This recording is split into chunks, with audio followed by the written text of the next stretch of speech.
9, 8, 7, 6, 5, 4, 3, 2, 1.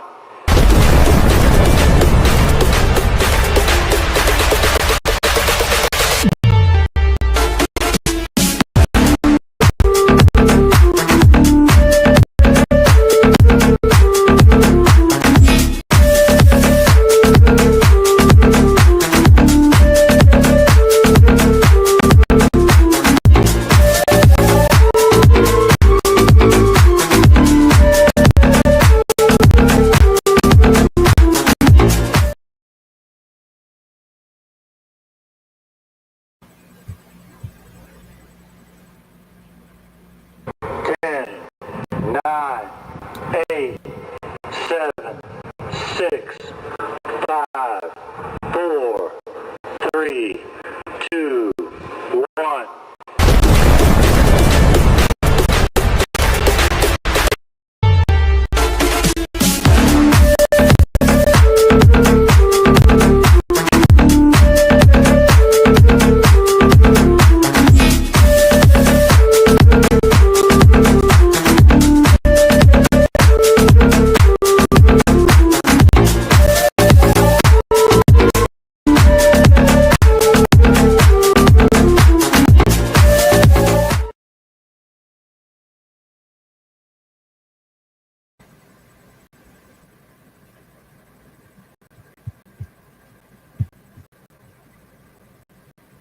Ten, nine, 8, 7, 6, 5.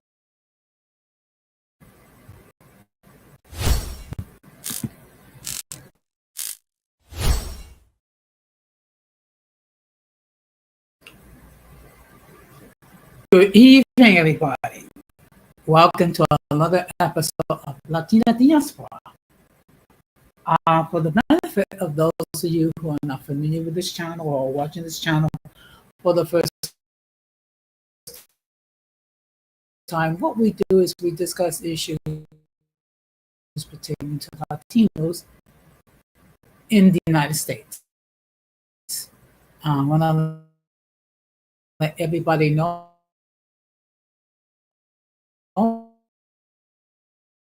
that I'm currently on Instagram. I'm a subscriber, and if you wish to enter a comment in the chat, you will need to subscribe to the channel. To all, brother, a really huge shout out to those who follow me on social media, as well as those who allow me to enter into your devices, and those who watch from the clouds, even the haters. So, what I'm going to ask you to do, if you have not done so, I'm going to ask you to please subscribe, like, and set the bell notification to 10. You will have the opportunity to catch it live or catch it on the playback. So, as you can see, buyer's remorse.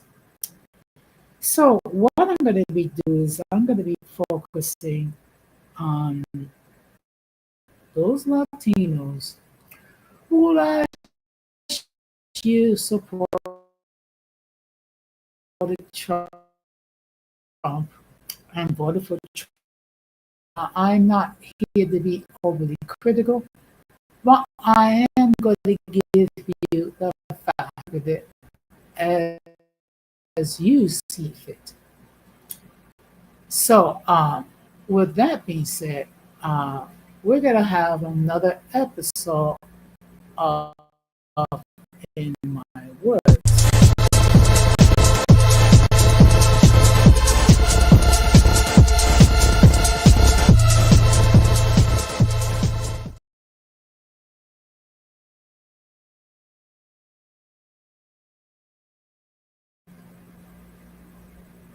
I hope it, I apologize. It seems to have been some technical difficult act out tonight. But in any case, when it comes to Latinos expressing remorse. I mean,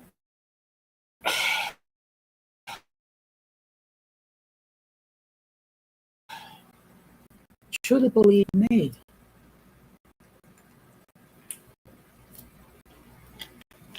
I think one thing that gets lost in all this,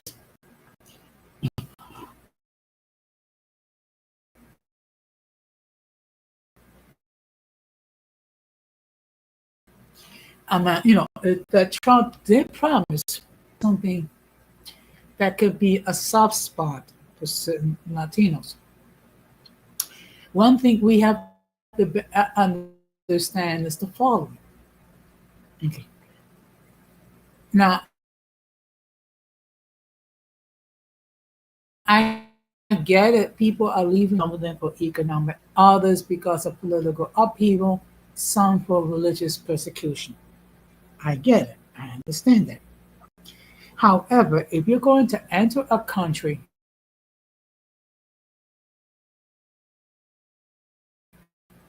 you need to enter the country that you go through the process in order to enter the country legally.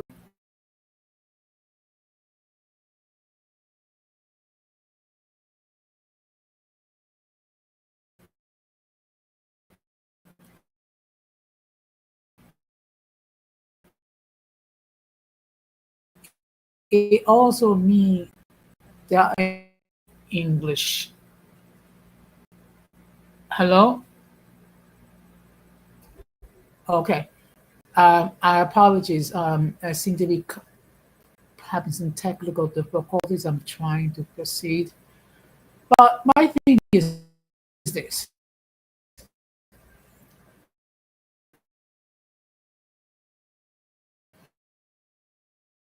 If you're going to enter a country, you need to enter the country legally. If you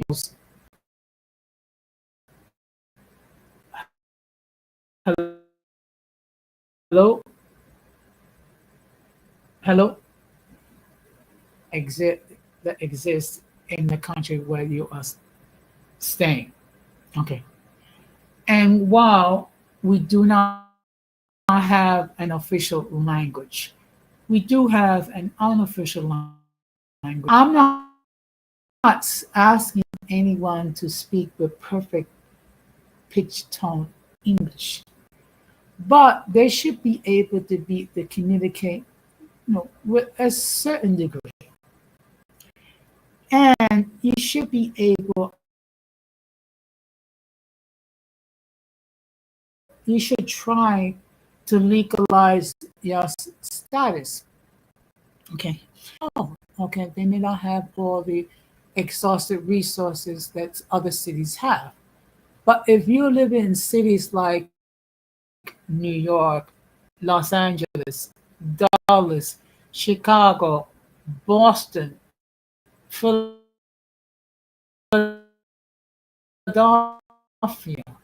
San Francisco, San Diego, and other major cities who have resources for those individuals who enter the country illegally, to try to legalize their status.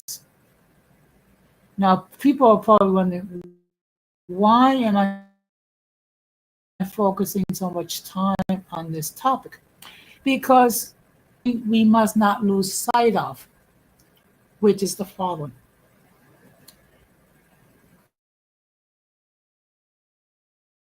If you're going to enter, if you manage to enter illegally, do try to legalize your status. It makes makes perfect sense, or as I call it, uncommon sense. Okay. I have a huge problem with people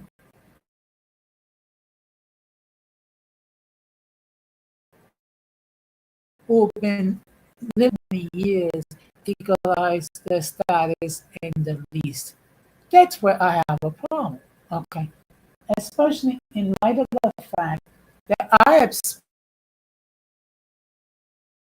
visited the countries legally. What does that mean? That means that first of all, I made sure that I had a passport, number one. If I needed a visa, make sure that I actually get a visa. Okay. Then once I arrive at the country that I'm visiting, of course, I'm going to stop at immigration and things of that nature. I'm going to answer questions. I'm going to present legally, and then I will be granted access to visit the country. While I'm visiting the country, I'm making sure that I am abiding by all the rules and laws that exist at the country I am visiting. And another thing I am not doing is I am not assuming that things are going to be done over there as things are done in the United States. Okay. And of course, I actually doing research regarding what's permissible and what's not permissible. Okay. And I do as best I can to try to blend with the citizen, even though people can tell by the way I speak Spanish that I'm not a part of their citizenry. But at least I can communicate. So, so all those who are now getting upset because people are being deported because they enter the country legally, miss me with that, okay? So, with that being said, we're gonna get into the main topic.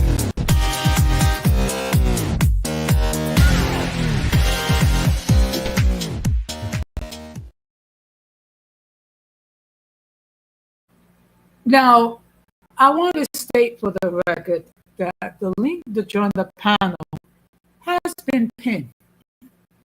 Should anyone wishes to hit that link and opine regarding the topic at hand, maybe you agree with what I'm going to say or disagree with what I'm going to say, you can express your point of view here. As always, if I will insist that you come up in the backstage, then make sure that no one tries to flash anything inappropriate, which will cause the people of YouTube to take down the stream. Once you are come up in the backstage, I am not compelling anyone to stay cam up. You can choose to cam or not cam once I know that you are not a troll and once I know that you're not going to flash anything inappropriate. Now, as far as the topics at hand, one thing that I did see during the 2024 presidential election is that large group of minorities, Latinos, voted for Trump.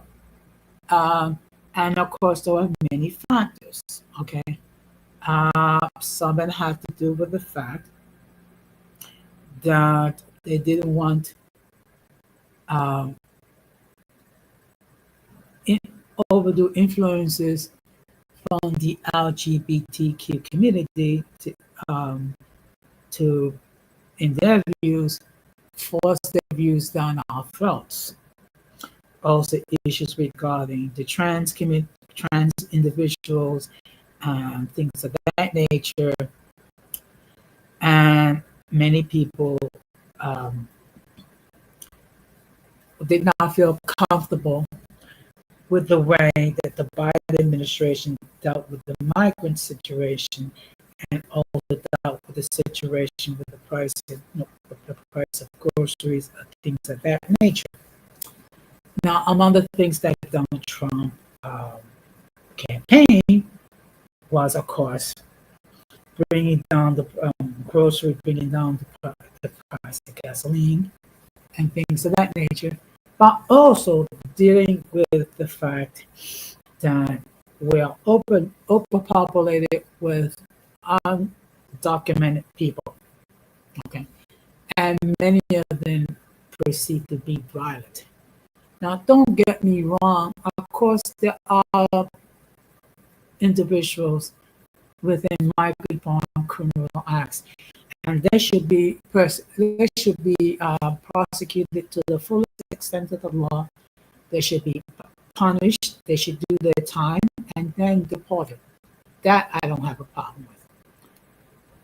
What's been the issue is that many undocumented individuals and families have been deported. And it's a proven fact that including U.S. citizens uh, have been deported and forced to enter countries where they've never been and they've never visited. Okay. Also, this is a situation where people who gained residency have been deported. Okay. So what has happened is you have had families who have been divided.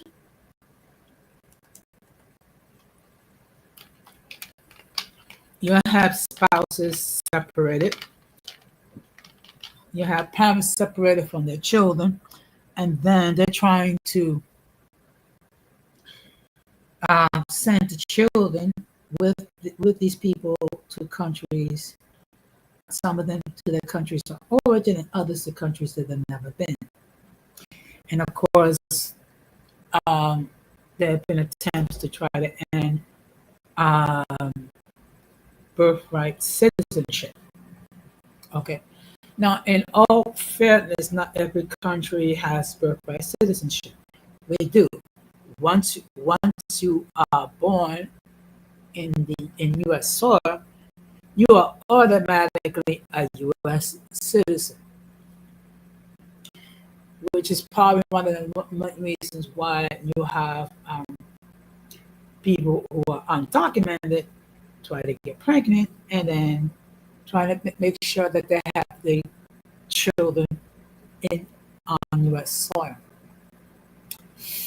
Now, what I'm going to do is I'm going to try to share an article, and I'm going to say try because the problem is my Wi-Fi has been acting up.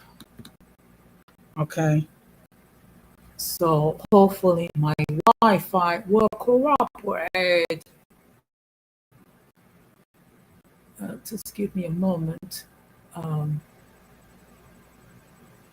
Oh boy, this is going to be one of those. Okay, so let me just check and see. Check and see. Try to share my screen.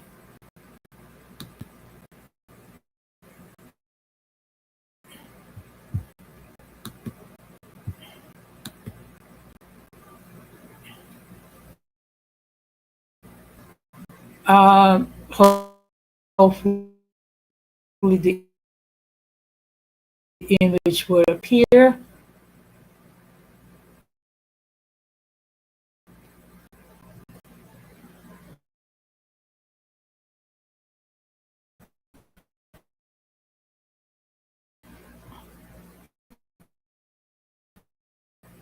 Okay. It's so gonna make this a long screen. Okay. So this is an article from Times Magazine. Okay.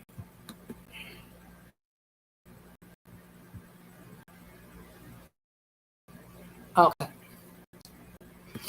And this was dated April 30th of this year, and the headline reads, Trump's Latino backers are having buyer's remorse, which has happened to be the name of the stream that we're doing tonight. Okay.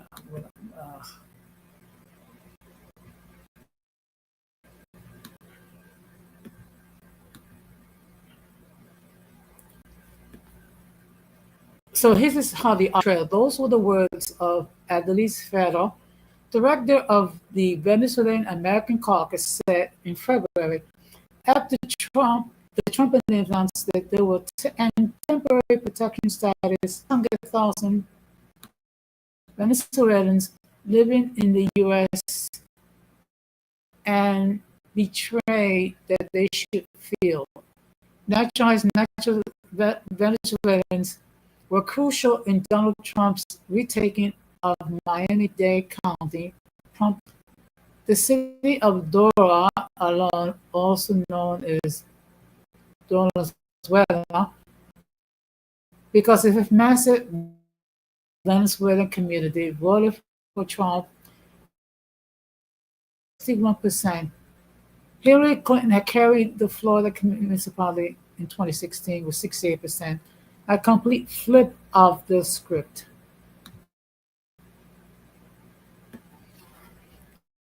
Into Hispanic voters, mostly Hispanic men. Puerto Ricans helped in secure Pennsylvania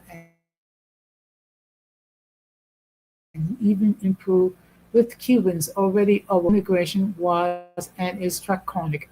He's stirred by his supporters, demonized and humiliated Latinos of every origin. When I talk about the border, Hispanic Latinos, Trump said at a Latino rally in Miami in November 2020.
Okay, my apologies.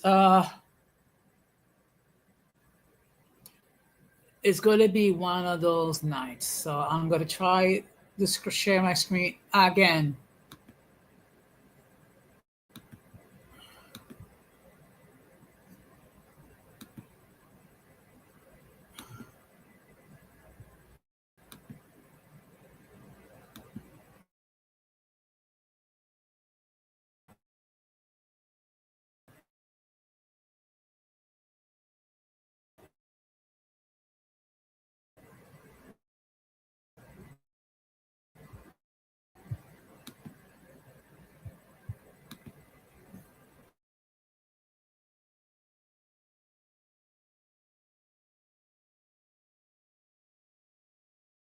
Hello?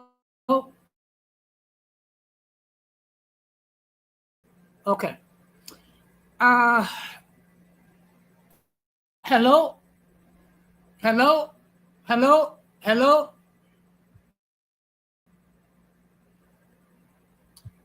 Okay. Hello? Can you hear me? Okay. So let me just continue where I left out. The Hispanic voter is not a monolith, and so the answer varies. The mostly over target communities, Venezuela seem to have been taking a turn. Many supported Trump because of their collective energy towards anything remotely lefty, seeing Hugo Chavez or his successor Nicolas Maduro shadow or Kamala Harris. They held on to the hope that Trump would somehow oust the leftist autocrat, some dreaming of Marines storming the Venezuelan president palace. While a rude awakening when the first overturn towards Maduro's regime was a warm diplomatic meeting, negotiating for the release of six imprisoned Americans. A few days later, in early February, the Secretary of Homeland Security, Kristi Noem, announced the first round of termination of TPS protections for Venezuelans, citing notable improvements in the economy, public health, and crime that allowed these nationals to be safely returned to their home country. The idea of the country is now being safer for exiles in return after Maduro stole the election and becoming even more repressive, both a lie and an insult to Venezuelan intelligence.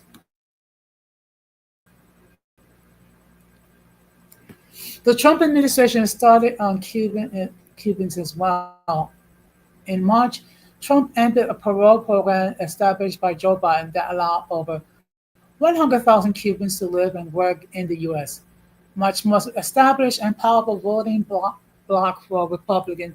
It makes the move a head scratcher.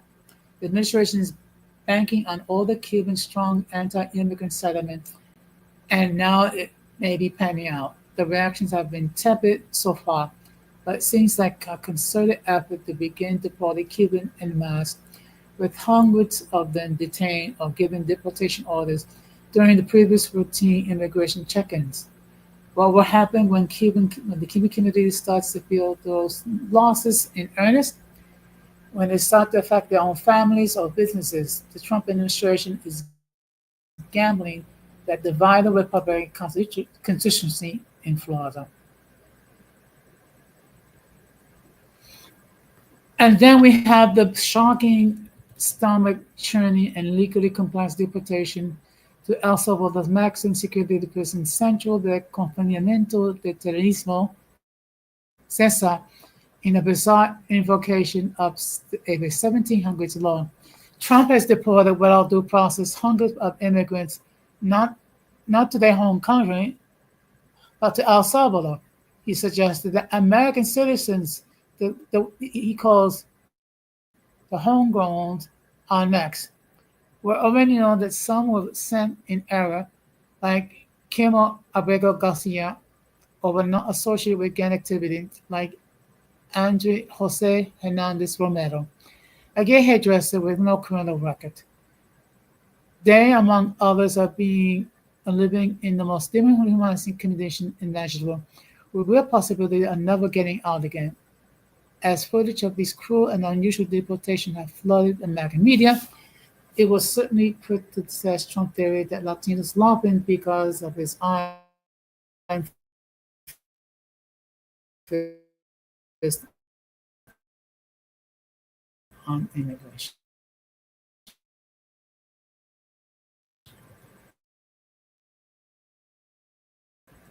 And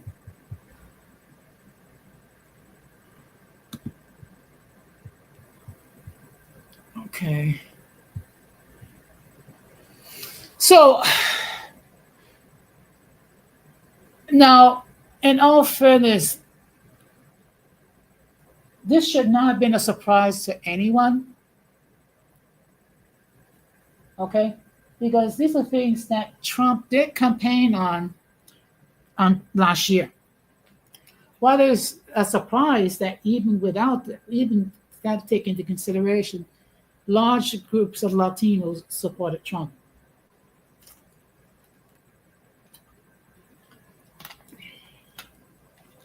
Even when in our political rally in Madison Square Garden last summer, when the island of Puerto Rico was referred to as a huge garbage dump, you would think that would have pushed large numbers of Puerto Ricans not to vote for Trump. It did the opposite for reasons that I am still struggling with. Large number of Puerto Ricans voted for Trump. And I think part of the reasons is some people just could not see themselves voting for Kamala Harris. Now, for the sake of transparency, I did vote for Kamala Harris. It wasn't because I think she was a great candidate. It does that anyone that was that really that was not a part of the maker sheep crowd could see that Donald Trump cognitive skills was in decline. Okay, so that was my reason, not all, all the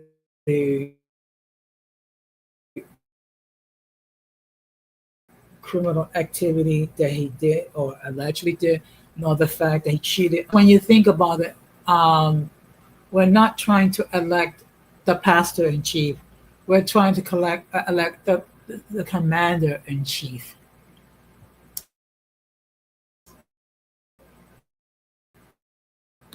Okay, so let's see.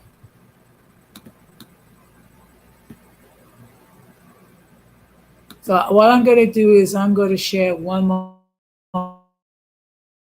article, and I think I'm going to call it a night. I can share.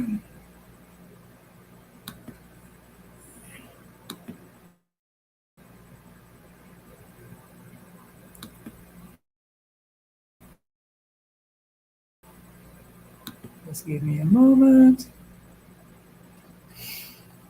And this is an article that I saw in Unidos US.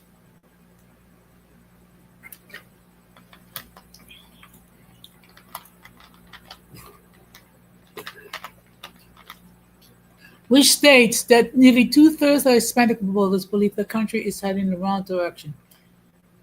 70% of them hold Trump responsible.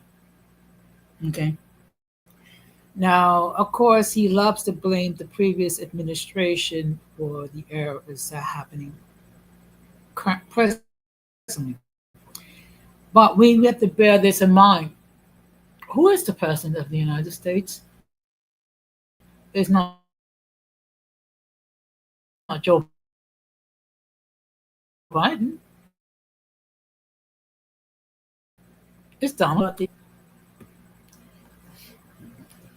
Unidos US versus Unidas, the League of United Latin American Citizens, LULAC, and the Climate Power in Action released her finding from the 2025 first 100 days of bipartisan poll of the Hispanic electorate, the largest national bipartisan poll of U.S. Latino voters. The survey of 1,002 registered Latino voters nationwide were oversampling in Arizona, California, Colorado, Florida, and Texas shown that public issues continued to dominate the concerns of Latino voters. The cost of living, jobs, housing, and healthcare affordability, with immigration rounding the top five. On the economy, 54% of Latinos respondents said it is worse when compared to last year. 60% believe things are going in the wrong direction, and 70 of them hold President Trump and his administration responsible. Latino voters are frustrated with their economic priorities being ignored and that a key promise made by President Trump during the election is not being kept. Economic discontent was the most potent driver in the 2024 election, helping President Trump increase his support among Latinos. But over half of Hispanic voters feel the economy is worse now than a year ago, and nearly many believe they will get worse a year from now. said Janet Bogia, President and CEO of Unidos US.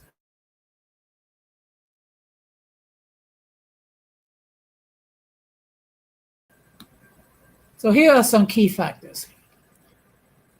63% have an unfavorable view of the president, and 59% disapprove of the job he is doing.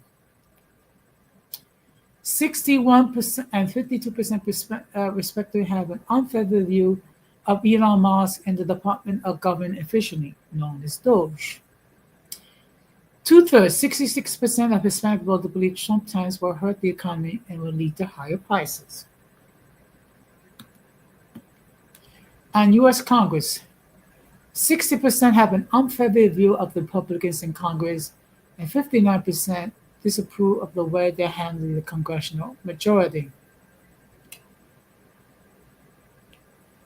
63% have a favorable view of Democrats in Congress, and 58% approve of how they're handling the role in Congress, with 60% saying Democrats should fight hard against Trump administration and his policies. 59% are not confident that Congress attempt to act in the best interest of Latinos, but only 15% said they were very confident in Congress today. And the issue, policies, and political environment. The four top five priorities Hispanic voters continue to be driven by pocketbook issues. Number one, the cost of living. Inflation, 52% may concern the cost of food and basic living expenses, housing affordability. Number two, jobs and economy, 40% wages, job security, prices, and job creation. Number three, housing, the rising cost of rent and cost of electricity, utility taxes, home insurance, and home maintenance and repairs. Number four, healthcare, 23%, the cost of insurance and prescription medications. Number five, immigration, 21%, legalization of long-residing undocumented immigrants and those who brought here as children, cracking down on human trafficking and drug smuggling. 58% disapprove of changing Medicare policies related to eligibility and coverage to cut $600 to $800 billion from the program over the next 10 years. 64% disagree with cutting personnel and officers from programs like Medicaid and Social Security. 62% oppose reducing funds for the federal government's SNAP program. Two-thirds, 66% of the Hispanic voters believe the rule of law is failing and that the Constitution is being violated.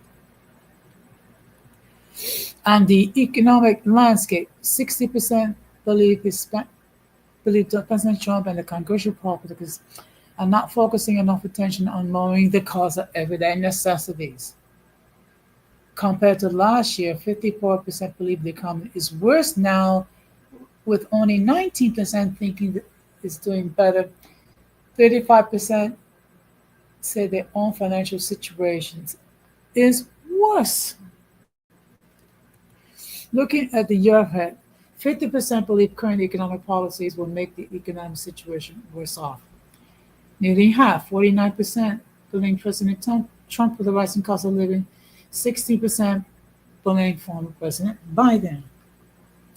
Two-thirds, 66% believe tariffs that President Trump is implementing will reduce the economic opportunity and security by raising the price of goods and services. 64% believe the tariffs are a bad move and the trade will be terrible for the United States.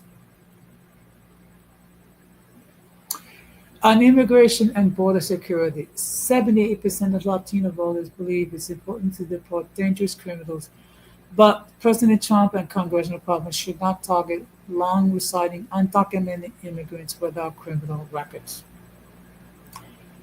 Top immigrant policy priorities are path to citizenship for long-residing undocumented immigrants and those who brought to the country as children, 66%, and cracking down on human smuggling and drug traffickers, 46%.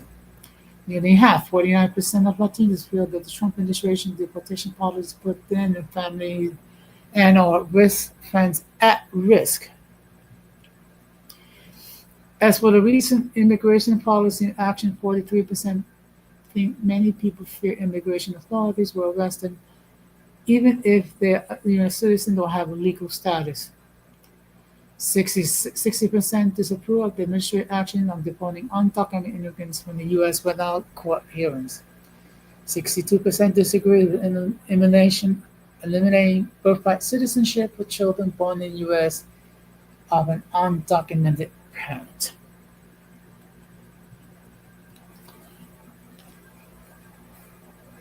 Um, and then we can see what's the situation when it comes to climate control, cutting federal programs that are just um, a programs to address the impact of climate change and extreme weather events on local communities.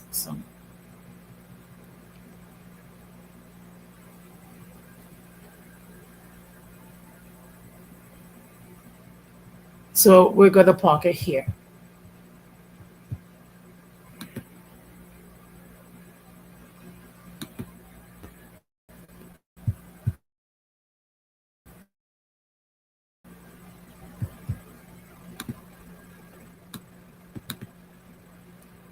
Okay, just give me a moment because my computer is acting up. Come on. Okay, hello? Okay.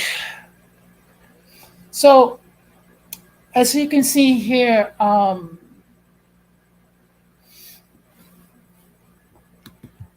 there is a large number of Latinos that are not very happy with the current administration.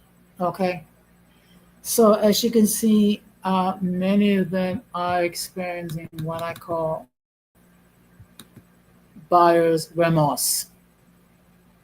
Okay. Now, what is the take in all this? Is that first of all,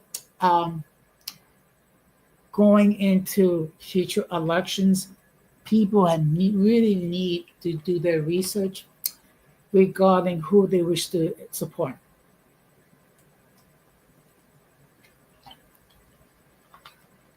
And not base their decisions based solely on political party.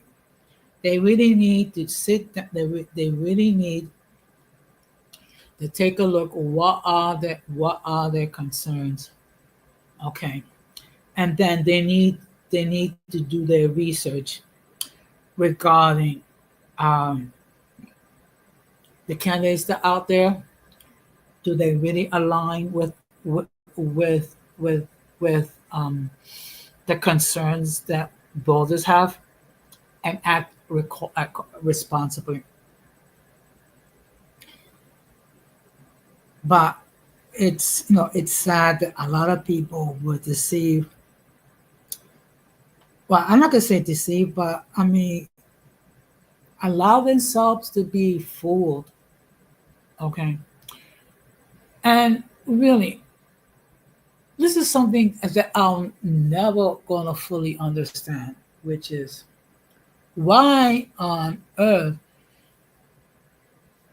if a person is campaigning to deport millions of undocumented people, as someone that's undocumented, why would you support someone like that? Why? There might be just certain questions that unfortunately there's never going to have answers. So what is my final take? It is my hope that our community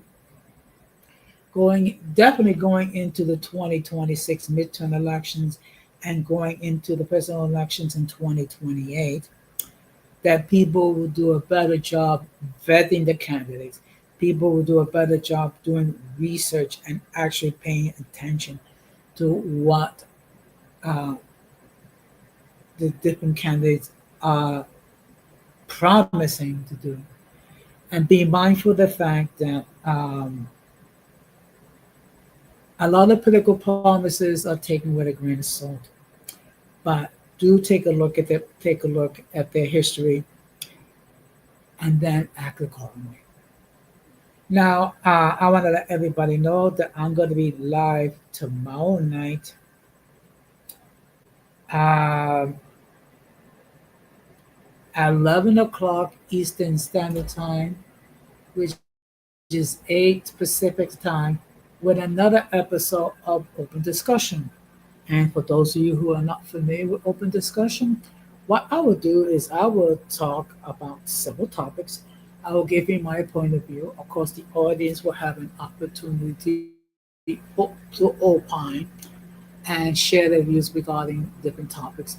Also, um, if there's anyone in the chat that has a topic that they want me to discuss, I will do my best to comply. Please bear in mind if it's something that I do not have a great deal of knowledge of, I will be transparent and state it. So, with that being said, I really appreciate those who catch it, who caught it live, or watch it on the playback, and of course, the playback end, you can, whatever constructive criticism you can put in.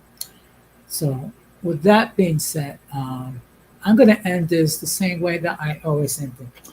We must do everything possible to avoid the presence of the mentally and intellectually challenged, because if we fail to do so, we would be infected by the stupidity and massive insanity. This has been another episode of Latino Diaspora saying good night, take care, and peace. Be strong.